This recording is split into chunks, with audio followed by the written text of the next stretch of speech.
empowered people make informed decisions that lead to living a life without regret. This is Sara Khaki and Shawna Woods from Atlanta Divorce Law Group, and this is the Happily Ever After Divorce Podcast. Welcome to the Happily Ever After Divorce Podcast. I'm Sara Khaki with Atlanta Divorce Law Group, and I'm joined by our very own managing partner, Shawna Woods. Today, we are going to do another list. We love our lists. And today's list is the top 10 ways you can support a friend through their divorce. Shawna, you ready? You got Ready. You got 5, I got 5. So we have a top 10 list going here. I don't think we have a hierarchy here, so they're all just as good. They all come equally valuable. All right, I'm going to go first. My first one is don't pity me. So if you want to be a good friend during a friend's time of divorce, I think one of the most valuable things you can do for them is don't pity them. Don't take away their empowerment. Don't take away their sense of self and their strength and look down upon them as a weak person that's not going to get through this. So don't treat them with some sort of baby gloves, thinking that they're fragile and they're going to break. Don't pity them. That's a great one. Mine is don't bash their spouse or say, I told you so. It's really hard when you've been on the outside looking in and you see a good friend or even a family member who has been suffering but may have been making excuses for their spouse. Whatever it is, you really have to give them that control. And to your point, Sara, let them have their power to express to you their feelings about the dissolution of the marriage, their feelings about what was going on. And a lot of times, this person's going to be a co-parent to your friend's children, to your family members' children. You do not want to be in that situation of bashing or tearing down that other person. You're there to be a sounding board. You're not there to say, I told you so. I love that one because it leads right into my next one, which is don't make this about you.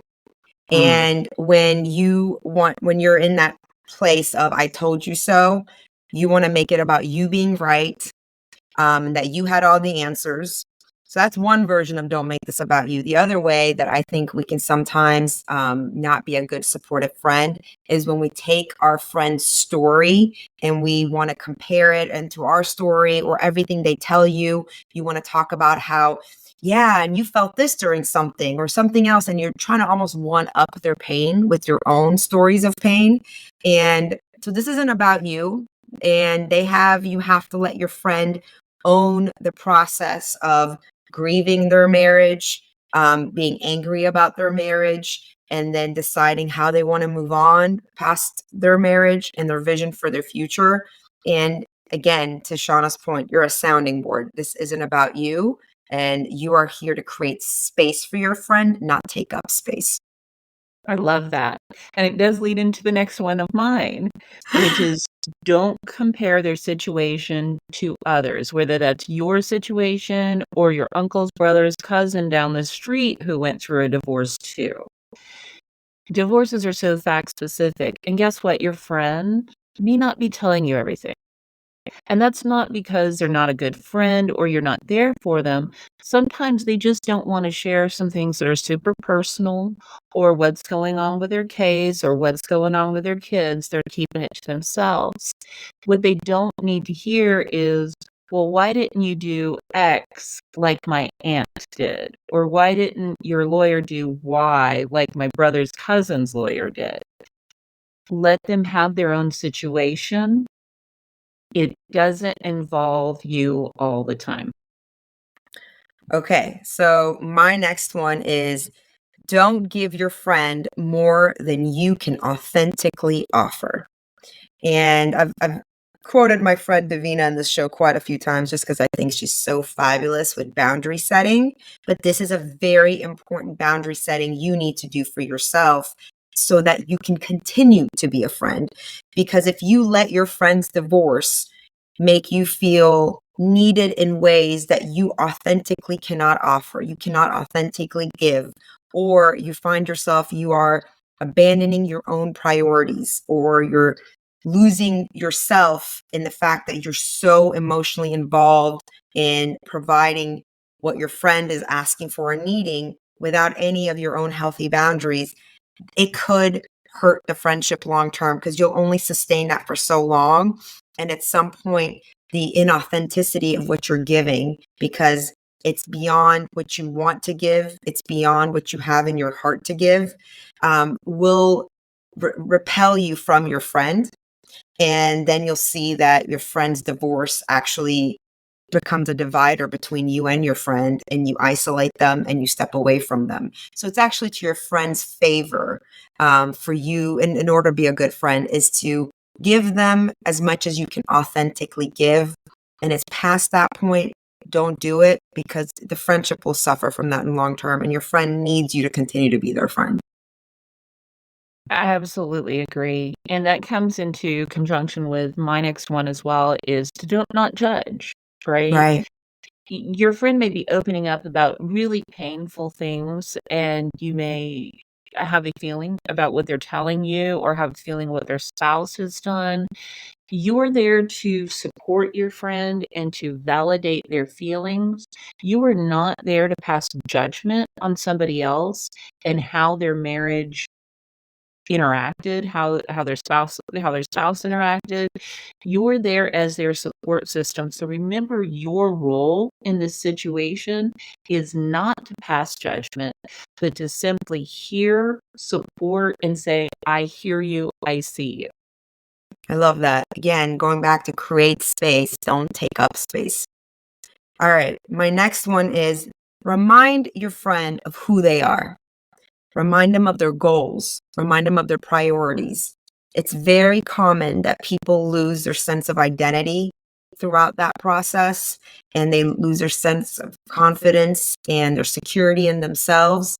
And one of the best things a good friend can do is just look them in the face and say, no, this is who you are. This is who you've always been. This is the strong man or woman you are. These are your characters. These are the things you provide for other people. These are the times you've overcome difficult things. And these are the goals and priorities you've always harbored in your life.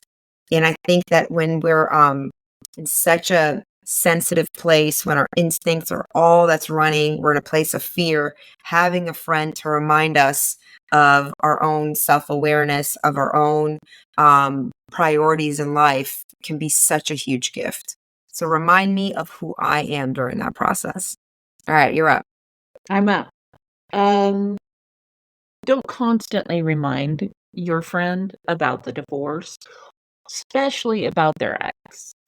Don't bring up if you saw their ex out drinking one night, you saw their ex out with someone and you want to talk crap about that person or their social media posts or just constantly bringing up what's going on now in your divorce.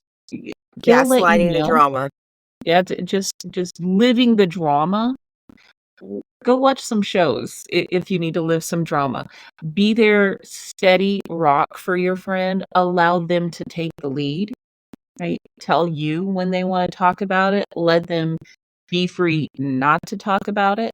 Share your stories with your friend as well, right? What's going on in your life.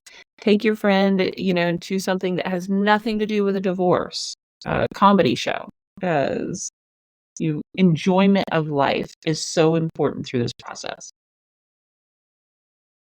So I have my last one before you go next. Mine is sometimes just listen to me without telling me what to do. And I think we've talked about that before, of even telling our spouses that, right? Of, hey, I just need you to listen to me. I don't need you to problem solve this for me. And I think, sometimes you got to ask. We've talked about that too, where you say, hey, do you want me to listen to you right now and just let you be like, release everything that's in? Or do you want us to talk this through together? Um, and I think that might be a good place to start when your friend is in the heat of it all. They are probably already getting so much advice from 50 different angles. And the last thing they need is another opinion to filter through. I just recently went through massive medical thing for my dad. actually wasn't that massive. The medical part wasn't. The part that was so massive was the gazillion different advices that was coming at me from 50 different angles about which doctor, which treatment, what medicine. And at some point, I don't care what expert you were from where, I couldn't hear it anymore. I had enough opinions to carry me through it. It was just a matter of filtering through it.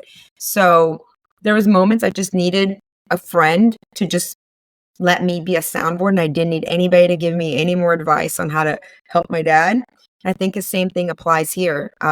Sometimes just listen to me and don't tell me what to do. All right, Shawna, what's your last one? Well, we've talked about a lot of don'ts, and I want to talk about a do.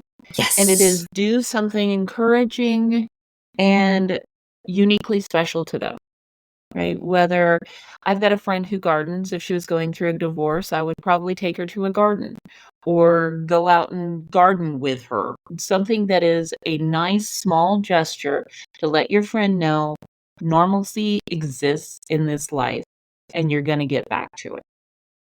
What I love about that is you're finding what their love language is. And if you're their friend, you probably already know what their love language is, and you're giving it to them. And in that process, you're reminding them of who they are. Like you said, that friend was a gardener. So just taking them to a garden would remind them again, hey, this is who you are. You're not just a person going through a divorce. Your identity isn't tied up in this. I love that. All right, that's it. Thanks, Shawna. Thank you. Thanks for listening to the Happily Ever After Divorce podcast. If you'd like to learn more, go to atlantadivorcelawgroup.com/resources.